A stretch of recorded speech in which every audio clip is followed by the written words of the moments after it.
Baik, assalamualaikum warahmatullahi wabarakatuh. Waalaikumsalam warahmatullahi. Jumpa lagi kita di edisi podcast bersama saya Abu Nuril, tentunya di Abu Nuril Podcast Obrolan Rakyat Jelata.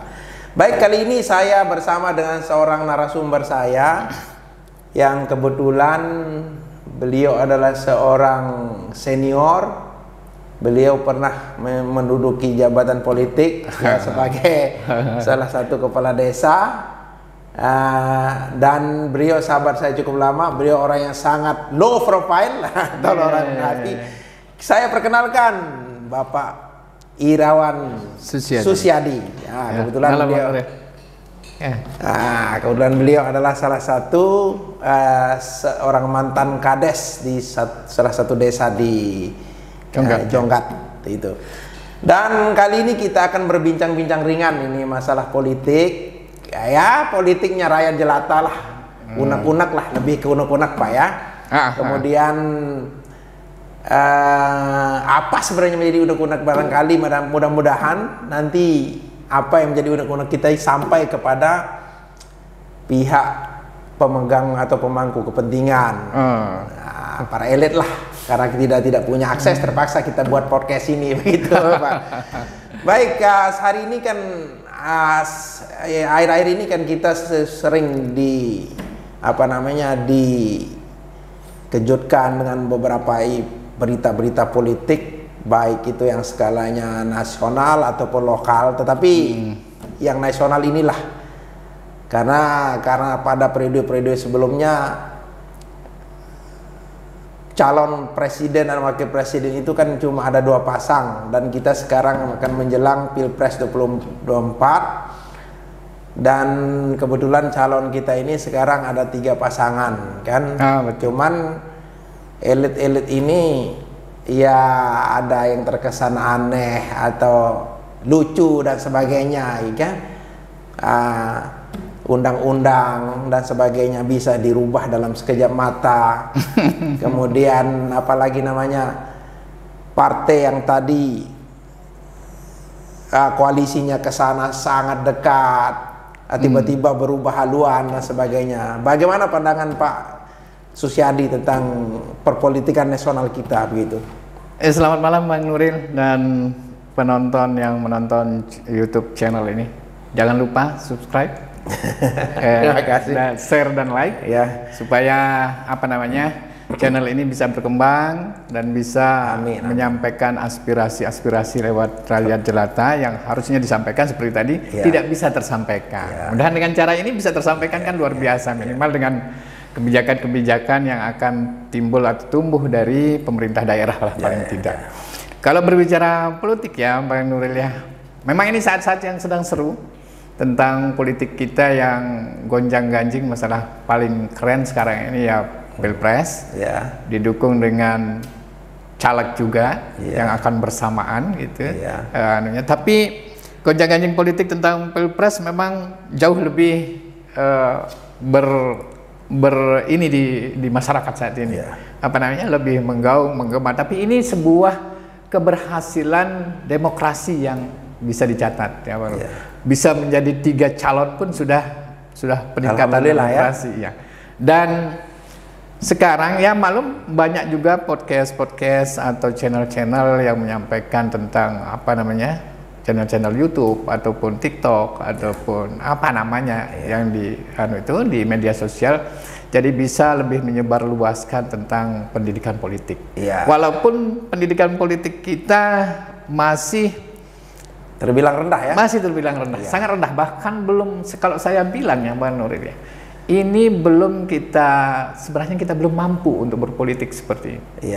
Kalau saya Bang Nuril, saya lebih cenderung melihat begitu ya, sebelum kita ke narasi yang lebih tajam ke politis kita di negara kita. Saya itu kenapa lebih suka melihat negara yang sistemnya kerajaan, Bang Nuril. Monarki ya? Monarki. Karena apa? Karena sumber daya manusia kita, terus adab kita di wilayah timur ini masih kental dengan sistem-sistem kerajaan. Sampai di situ. Itu bagus dari sisi lain, mungkin itu terlihat bagus, tetapi di sisi lain para sebagian elit memandangannya buruk gitu. Kenapa saya bilang bagus? Tadi bagusnya kalau elit itu, kalau sumber daya manusia atau masyarakat kita literasinya kurang lah. Kemudian kalau kita disuguhkan dengan pola demokrasi yang seperti ini, kan sebenarnya demokrasi mungkin barangkali bagus. Betul. Tetapi untuk konteks kita hari ini kayaknya kita belum siap seperti yang Pak Irawan Susiadi bilang tadi. Kenapa? Karena kita masih rentan dengan money politik. Money politik itu sumbernya atau salah satu penyebabnya adalah kurangnya sumber daya manusia kita. Ya, sumber daya manusia kita. Tetapi kalau kita terapkan sistem monarki, kita malah dibilang mundur lagi kan begitu. Jadi dia menjadi dilema sebenarnya. Di sisi lain demokrasi dianggap sebagai kemajuan, tetapi di sisi lain dianggap sebagai tetap kita dianggap belum siap begitu. Sebenarnya tidak benar, Bang Nuril ya. Sekarang kita lihat perbandingan dengan negara-negara yang ada di dunia. Negara mana yang pakai sistem kerajaan pasti maju? Saudi Arabia. Brunei Darussalam. Malaysia. Inggris bahkan lebih-lebih Inggris lagi. Semua rata-rata itu menjadi negara yang maju. Nah jadi apalagi didukung oleh rakyat. Masyarakat Indonesia itu masih adab yang kental dengan sistem kerajaan. Nah jadi itu makanya saya berpikir, ya masih adab ketimurannya itu kental sekali gitu. Nah makanya saya berpikir begitu Bang Nuril, bahwa walaupun orang-orang bilang bahwa sistem demokrasi itu bagus, tapi saya bilang oke, bagus. Tapi kalau saya pikir dan saya perhatikan, masyarakatnya yang tidak siap. Bahkan pelaku elit politiknya pun tidak siap. Karena mereka lebih cenderung untuk lebih memanfaatkan keadaan sumber daya manusia ini yang lemah, yang kurang, sehingga itu untuk kepentingan pribadi dan golongan saja. Gitu. Nah ini yang jadi bahaya nih. Betul sekali ya, seperti yang saya sampaikan tadi Pak Susiadi, bahwa keterbatasan mungkin dari masyarakat, seolah-olah elit itu memelihara, seolah-olah lah ya, mudah-mudahan tidak. Terkesan lah, mudah-mudahan tidak, tapi terkesan elit itu kok kayaknya senang dengan situasi seperti ini. Seharusnya ketika elit itu sudah menjadi penguasa, seharusnya mereka itu salah satu kewajiban yang paling fundamental adalah mencerdaskan kehidupan bangsa. Betul. Tetapi yang kita lihat saat ini justru tokoh-tokoh yang dibilang cerdas dan bisa memberikan sumbangsi besar kepada negara, contohnya anaknya B.J. Habibie dan sebagainya, justru tidak terlihat perannya apa. Apakah memang tidak bisa diambil perannya atau negara tidak mengakomodasi itu? Bagaimana menurut Pak? Nah banyak ya Bang Nuril. Inilah yang rawan terhadap oligarki. Mana pemerintahan yang pada saat ini ada, itulah keturunannya yang bisa menjadi sesuatu. Kita tidak perlu sebut, saya kira semua sudah tahu itu. Nah, ketika dia sudah, contohnya Soeharto, anak-anaknya Soeharto itu kan banyak juga, tapi tidak ada juga yang muncul. Anaknya Habibie banyak, Abdurrahman Wahid ada juga, tapi tidak banyak yang muncul, kecuali Yeni mungkin. Nah, inilah saya Bang Nuril, dengan keadaan ini, saya kembali ke sistem kerajaannya. Sistem kerajaan itu adalah masa jabatan itu panjang, masa jabatan itu panjang. Dan ketika masa jabatannya panjang, putra mahkota itu sudah dibentuk dari awal. Dari dia sudah kecil itu dibentuk untuk menjadi seorang pemimpin, seorang leader yang bagus. Sehingga sekarang ini kita sistem demokrasi ini asal comot, asal ambil. Yang mana yang bisa, nggak usah pinter, asal dia bisa ngomong saja sudah bisa jadi presiden. Gitu. Poinnya begini, artinya kalau sistem monarki bisa dibentuk, digembleng dari awal untuk dikader menjadi pemimpin. Dengan kata lain, saya bahasakan dengan bahasa yang sederhana, apa yang disampaikan oleh Pak Susiadi tadi adalah konteks pemimpin kita hari ini adalah konteks pemimpin yang instan begitu. Instan. Ya, Betul. jadi asal dia populer jadi pemimpin. Betul. Tidak peduli dia punya Betul. kapasitas atau kapabilitas. Ya, betul. Begitu ya? Ya, itu seperti itu. Nah, makanya dia berbeda sekali. Ketika dia nanti putra mahkota menjadi seorang raja, ini akan benar-benar menjadi seorang leader yang memang sudah siap. Memang sudah siap. Sudah matang. Sudah matang untuk menjadi seorang pemimpin dari segala sisinya. Karena memang sudah dididik dari awal. Nah, sekarang kita ke politiknya Indonesia dengan sistem demokrasi itu. Sebenarnya sistem demokrasi ini ya kita mengambilnya dari negara-negara yang memang menginginkan kita supaya ini kebebasan yang luar biasa gitu ya. Tapi seperti yang saya bilang tadi Bang Nuril, kita belum siap, masyarakatnya belum siap, sehingga kesan yang saya terima itu adalah pemanfaatan, pemanfaatan dari padahal dalam kepemimpinan itu secara baik, secara apapun mau dilihat, baik dari undang-undang maupun dari sisi agama, tidak boleh ada seorang pemimpin, tidak boleh ada kepentingan pribadi atau golongan, ya kan? Itu yang rentan ya. Ya, itu yang rentan, kepentingan pribadi dan golongan. Kalau sudah seorang presiden, seorang bupati, gubernur, wali kota atau kepala desa sekalipun sudah ada kepentingan pribadi atau golongan, ini sudah beda hasilnya. Ini beda hasilnya. Sehingga saya sebenarnya kita semua rakyat jelata itu kalau mampu mengkritisi ini, kita ingin seorang pemimpin kita itu adalah pemimpin yang bisa kepentingannya itu udah benar-benar kepentingan untuk masyarakat. Jangan ada lagi kita melihat bahwa tampak sekali di situ ada kepentingan dari pribadi atau golongan. Ya contohnya sekarang ini sudah lihat nyata-nyata loh, kita lihat. Ada keluarga, ada ini sudah bisa. Sesuatu yang tidak bisa jadi bisa gitu. Tidak masuk akal itu, nalar rakyat jelata seperti kita pun bisa mencerna ya. Bisa. Jadi poinnya Pak Susiadi, kita tidak mengatakan demokrasi tidak baik. Tidak sama sekali. Tapi kita belum siap. Kita belum siap. Itu poin yang kita tangkap. Betul. Itu yang juga yang saya bingung. Itu salah satu indikasi yang sangat kuat kenapa demokrasi kita belum siap. Contohnya tadi, kalau kita benar-benar siap seperti negara Amerika mungkin maju. Betul. Karena masyarakatnya lebih siap, mereka lebih mengedepankan rasionalitas. Betul. Bukan popularitas. Betul. Konteks kita memang hari ini adalah popularitas. Dia populer jadi. Kita tidak peduli dia bisa kerja atau tidak kerja, asal dia populer. Itu satu. Dan satu lagi Pak Susiadi, menyambung sedikit saja tentang monarki tadi Pak, yang saya ingin pertegas dari Pak Susiadi. Contoh yang kita ambil tadi Saudi Arabia kan, kerajaan makmur, di sana kesehatan gratis pendidikan gratis, bahkan segala sesuatunya itu terjamin di sana. Tidak Gak saja jauh Brunei saja. Ya, ada yang mengatakan bahwa Saudi itu negara yang kaya, bisa begitu. Tetapi Indonesia juga sering dikatakan kita negara yang kaya melimpah ruah. Tetapi fakta realitas lapangannya itu kok kayak apa istilahnya itu, yang berbanding terbalik. Kenapa kita tidak seperti Saudi? Barangkali jawabannya itu tadi, karena kebanyakan elit kita ini lebih mementingkan pribadi dan golongan. Jadi tidak merata lah. Tidak merata. Barangkali itu jawaban yang tepat ya. Iya, jawaban yang tepat. Bukan jawaban. Ini adalah pemikiran kita, asumsi kita bahwa seperti ini loh yang sebenarnya. Bahwa ada perbandingan demokrasi dengan sistem monarki tadi itu. Walaupun monarki itu, kita juga pernah monarki loh. Kalau mau dibandingkan dengan Brunei Darussalam, sudah kaya. Terus apalagi dengan Mekah, apalagi dengan Inggris yang sistem kerajaannya. Sebentar, saya potong sedikit saja. Bagaimana kalau ada orang mengatakan bahwa monarki itu menyeret kita kepada otoritarianisme? Kan karena raja itu bisa saja dia otoritas, karena power itu mutlak di tangan dia. Bagaimana itu?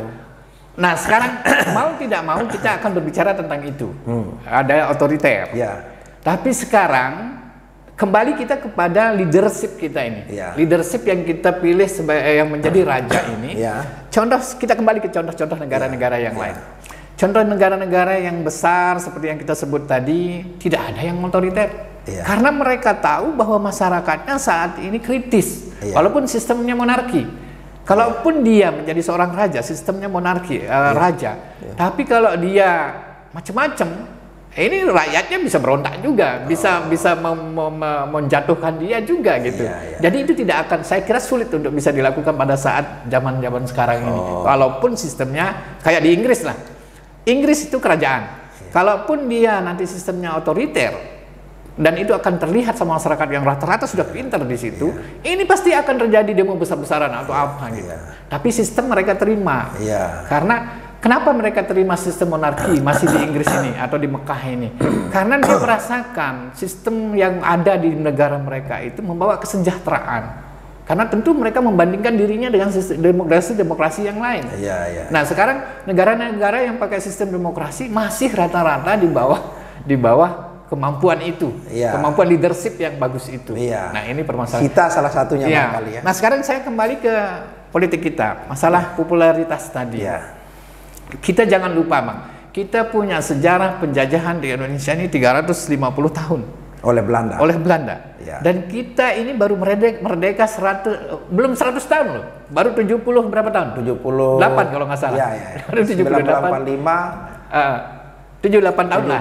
78 tahun ya.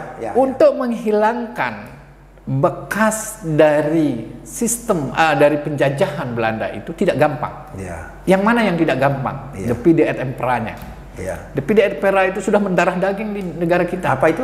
The Pide et Impera, pemecah belah. Itu bahasa Belanda ya? Iya, bahasa Belanda. Bisa dijelaskan mungkin ke pemeriksa apa itu? Karena rakyat jelata nggak paham bahasa itu kan? Iya, jadi ini masih terlalu mendarah daging di kita, bukan hanya di kita di rakyat jelata, tapi sudah di kalangan elit politik semuanya. Bahkan di para selebritis kita. Nanti saya kasih contoh. Kenapa alasan saya sampai bilang begitu. Nah ini memang sulit. Kalau dibandingkan antar masa penjajahannya yang 350 tahun dengan baru 78 tahun kita merdeka, ini masih kita butuhkan waktu untuk menghilangkan sistem pecah belah ini. Sekarang sistem pemecah belah ini sangat kelihatan. Contoh di politis, kita ketika berbicara politik, ada pemilihan, sudah kelihatan bahwa itu sudah mulai pecah belah. Itu sudah awal dari pemecah belah.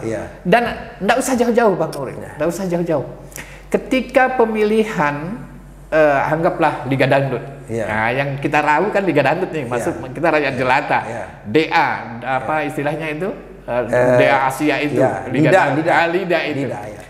Ketika kita Liga Dangdut, anak-anak kita bernyanyi di sana, berlomba di sana. Yang nanti ketika yang mereka sebut itu provinsinya mereka loh, bukan Indonesia. Misalnya dia berasal dari NTB, masyarakat gitu NTB pilih saya. Terus yang nanti yang dari Sumatera, masyarakat Sumatera, ayo pilih saya, pilih dengan saya ini. Berbeda dengan liga atau pertandingan perlombaan yang ada di Amerika, misalnya contohnya ya. Nah, kenapa itu? Karena masih ada di Pide et Impera itu pecah belah. Kita masih berjiwa pecah belah. Kita tidak berpikir tentang Indonesia secara keseluruhan, tapi kita berpikir bahwa yang akan membela saya paling yang keluarga saya di sana, itu bukan yang di sana. Nah, ini apa penyebabnya? Karena kita belum objektif sebagai masyarakat. Kita memilih itu baik politis maupun lomba seperti yang tadi itu, kita masih memilih itu karena berdasarkan kekerabatan. Masih berdasarkan rumpun, masih berdasarkan suku, masih berdasarkan uang. Nah ini empat hal ini yang membuat dia menjadi sistem demokrasi ini tidak bisa membuat kita mendapatkan seorang leader, seorang pemenang yang akan berpikir benar-benar maksimal untuk masyarakat. Oke, sedikit. Memang kalau kita lihat sejarah sejak penjajahan kolonial Belanda itu memang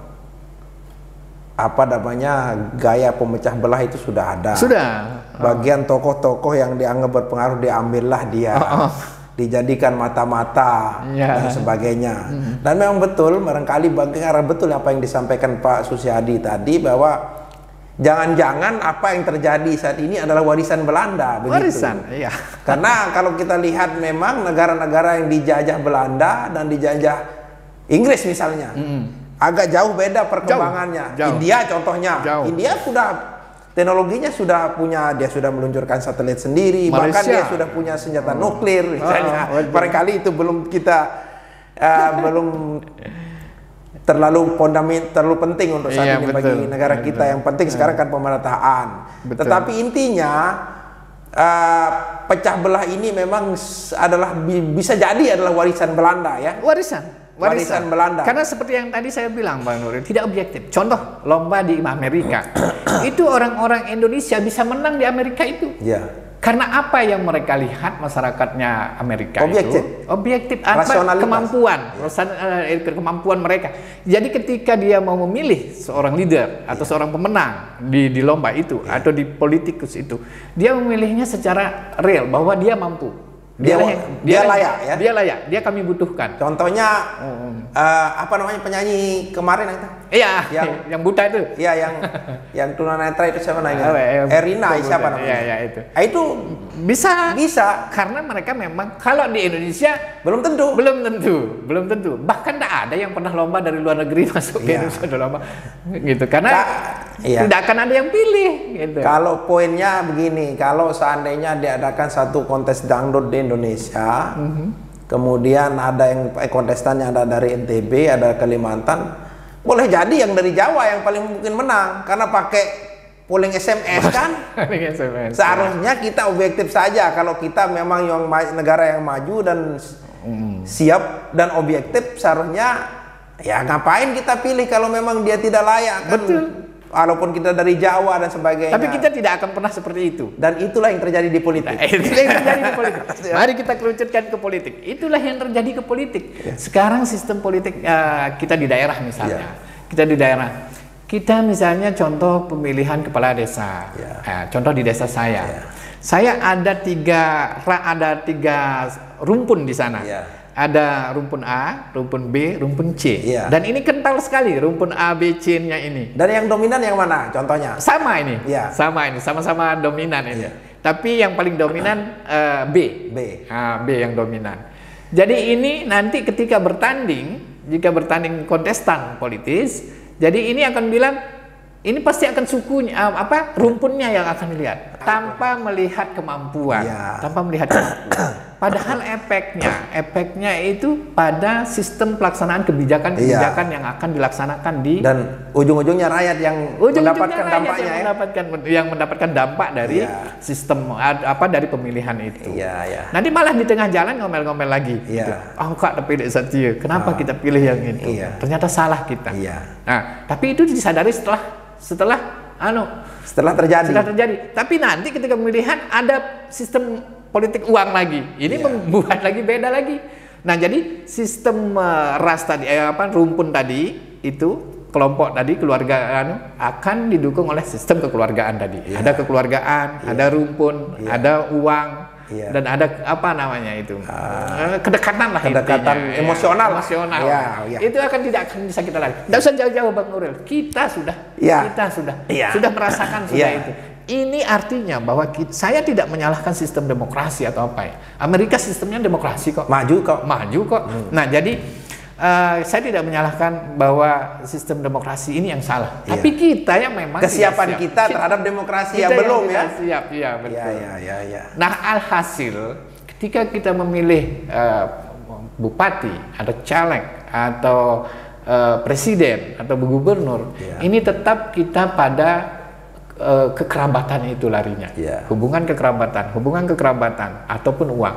Nah, sekarang permasalahannya yang berdampak paling tidak enak itu Bang Nuril adalah pecah belah tadi.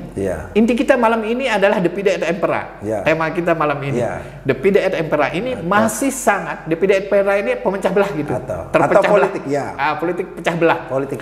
Jadi ini kalau mau dibilang bahwa ini dimanfaatkan oleh para politikus, tapi, betul. Tapi kalau mau dibilang juga dimanfaatkan oleh orang-orang luar untuk melihat Indonesia selalu dalam kondisi pecah belah, juga itu. Apakah elit-elit politik kita yang menjadi calon-calon itu sadar bahwa itu adalah menyebabkan pemecah belah? Mereka nggak sadar. Saya justru Bang Nuril yang lebih setuju dengan sistem ketika pemilihan itu pemilihan di MPR DPR. Proporsional tertutup. Karena itu memecah belahnya itu akan sedikit sedikit yang menimbulkan pecah belah itu lebih sedikit. Kalau kita berbicara konteksnya divide et impera. Sebentar. Tetapi bagaimana kalau korupsinya lebih dahsyat di sana? Maksud saya begini, sekarang dengan pemilihan langsung saja masih mungkin main politik uang. Bagaimana kalau proporsional tertutup, elitnya justru terbatas, dan mereka dikasih uang lebih mungkin untuk dibayar untuk elit yang ingin berkuasa? Bagaimana kalau pandangan Pak Susiadi itu? Bisa terjadi kan? Inilah Bang Nuril yang jadi permasalahan kita. Pertama ini adalah kita belum sampai ke sana ya. Pertama kita divide et impera. Jiwa kita masih terpecah belah. Jiwa kita, pribadi kita. Masing-masing kita belum berpikir rasional untuk menentukan sebuah pilihan. Yang kedua, jiwa kita yang kedua itu adalah emosional kita untuk menjadi seorang pemimpin yang benar-benar pemimpin,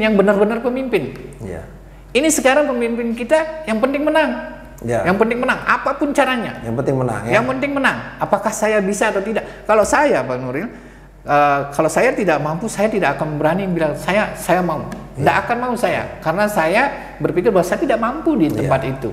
Gitu. Jadi apa namanya? Kalau misalnya sistem, kalau pertanyaannya adalah Bang Nuril tadi yang tertutup itu, proporsional tertutup itu, yang pemilihan di sana itu, kenapa saya bilang itu? Sama saja kalau korupsinya, Bang. Kalau mau bicara korupsi, misalnya ada politik uang di situ, di sini lebih parah kok. Kalau di sini tidak ada uang, masyarakat tidak akan pilih loh. Itu Pak Susiadi yang selalu saya kampanyekan, terutama di dusun saya, bahwa mari kita berpikir ke depan. Gitu. Karena mereka tidak paham, jadi bahasa yang dikeluarkan arombe sabudi kepeng mumut pilih lemak menajari mun sangengan, kira-kira begitu bahasanya. Jadi mana yang dapat kasih kita uang lah kita pilih, yang nanti kalau udah jadi belum tentu mereka nengok kan. Tetapi sebenarnya kembali ke sumber daya manusianya pemilih kita, karena yang mereka maksud manfaat adalah ketika mereka setelah terpilih didatangi, dibawain gula, dibawain beras dan sebagainya, itu terus sempit. Padahal bukan begitu. Kenapa kita memilih anggota legislatif, anggota dewan itu untuk memperjuangkan aspirasi kita kan? Contoh, kita punya infrastruktur jelek contohnya, itu adalah tugasnya untuk mendorong ke pemerintah atau eksekutif untuk merealisasikan itu gitu. Jadi kalau realisasinya secara umum tidak menyentuh pribadi itu tidak dianggap sebagai manfaat, itu masalahnya. Nah ini Bang Nuril sudah mulai berbicara spesifik nih, sudah berbicara spesifik tentang tentang bagaimana sih personal orang di legislatif maupun di kabupaten, baik bupati. Nah kalau sudah berbicara personal, ini kita sudah di ujung perjalanan sebenarnya Bang Nuril. Saya apa namanya? Saya kembali dulu ke kesiapan kita sebagai sumber daya manusia. Sistem monarki tadi bagusnya ya Bang Nuril. Sekarang ini sistem yang 5 tahun pemilihan ini di mana tidak bagusnya? Di sini orang pemerintah dari atas sampai bawah, pusat sampai daerah itu tidak akan berpikir tentang sumber daya manusia. Karena apa? Karena mereka 5 tahun masa jabatannya itu untuk mengolah, untuk mengerjakan, untuk memperbaiki sumber daya manusia itu kayak ogah untuk melakukan itu. Ogah, kenapa saya bilang malas untuk melakukan itu? Karena itu tidak akan ada kelihatan hasilnya pada saat itu. Karena mengolah sumber daya manusia sekarang diolah 1, 2 tahun, 3, 5 tahun itu diolah, nanti akan kelihatan hasilnya 15 tahun yang akan datang. Untuk mencegah, contoh, untuk mencegah stunting, itu tidak bisa dilakukan dalam waktu yang singkat, nggak bisa. Sekarang ini harus diolah mulai dari mananya? Dari orang tuanya. Bagaimana caranya supaya pola asuh, pola didik, pola makan dari ibu ini mengerti sehingga menghasilkan anak yang sehat dan cerdas. Nah, bagaimana cara ini dari dulu, dari dia masa sebelum hamil dia sudah diberikan pendidikan itu. Nah, itu maksud saya. Nah, kalau dia menjadi seorang presiden hanya 5 tahun, bupati hanya 5 tahun, gubernur hanya 5 tahun. Jadi yang lebih akan mereka prioritaskan, yang nampak itu adalah infrastruktur. Itu yang muncul. Yang jadi muncul itu akan selalu infrastruktur. Dan jeleknya adalah masyarakat melihat itu juga. Selalu nilai dari seorang leader, seorang pemimpin itu adalah infrastruktur. Jadi kesimpulannya adalah saudara-saudara, kita saat ini seperti apa yang beliau sampaikan tadi, beliau coba mengutarakan tentang monarki dan demokrasi. Sekali lagi kami tidak mengatakan demokrasi lebih baik ataupun monarki itu buruk. Tetapi yang menjadi poin kita, barangkali demokrasi itu baik, tetapi kita belum siap ke arah sana. Baik dari sumber daya manusianya dan sebagainya. Lebih-lebih negara kita yang begitu luas, kalau kita bicara masalah kesejahteraan, kemerataan itu masih jauh. Masih kesenjangan itu masih jauh. Barangkali itu yang penting. Tetapi sekali lagi, ini adalah unek-unek kami sebagai rakyat jelata. Kami bukan elit, kami bukan politisi. Kami hanya mengeluarkan unek-unek kami dan kami tidak punya kepentingan. Tapi mudah-mudahan para elit mendengarnya dan mudah-mudahan ada manfaatnya. Orang elit yang ada manfaatnya bagi yang lain, bagi masyarakat juga. Dan silahkan kami yang menyampaikan unek-unek, kami melakukan, dan Anda sendiri yang menilainya. Ini adalah obrolan rakyat, ini obrolan rakyat biasa, bukan elit. Kepentingan kami adalah kita ingin melihat negara ini maju, Pak ya. Ya, untuk pemerintahnya, untuk elitnya bisa merefleksi dari apa yang kita sampaikan. Mungkin ada yang bisa diambil. Untuk masyarakatnya, ayo kita sadar bahwa kita punya kepentingan panjang, jangka panjang, dan yang jauh lebih besar, dari sekedar mementingkan kepentingan sendiri, golongan. Dan terakhir, kita berharap para leader kita, para pemimpin kita adalah orang yang benar-benar memperhatikan benar-benar manfaat, itu manfaat masyarakat, bukan manfaat kepribadi atau golongan saja. Saya kira itu. Oke. Baik, terima kasih. Itu dia kami yang mendiskusikan, Andalah yang menilainya. Saya Abu Nuril, sampai jumpa di segmen berikutnya di Abu Nuril Podcast. Assalamualaikum warahmatullahi wabarakatuh. Semangat!